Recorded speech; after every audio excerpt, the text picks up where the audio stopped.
సునీతారమ్మ YouTube ఛానల్కి welcome. ఈరోజు మామిడికాయ బెండకాయ పులుసు రాండి ఏమేమి కావాలో చూద్దాం.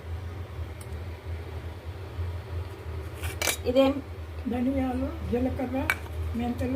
ధనియాలు జీలకర్ర మెంతులు ఏం చేసుకున్నారు. ఇవి పసుపు, ఇది ధనియాల పొడి, పోపు గింజలు, రుచికి సరిపడా సాల్టు, కారం, బెండకాయ మామిడికాయ, ఆనియన్, కరివేపాకు, టమాటాలు,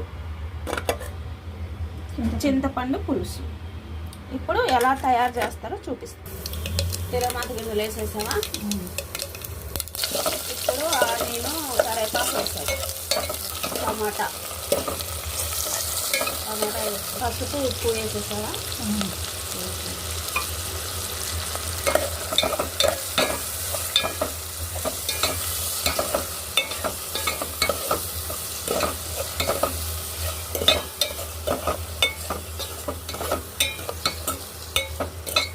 బెండకాయ వేసారా, బెండకాయ వేసారా, ధనియాల పొడి, కారం వేసేసారు.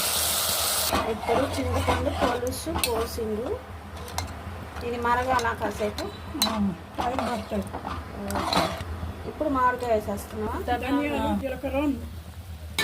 మెంతులు పొడి అయిపోయిందా.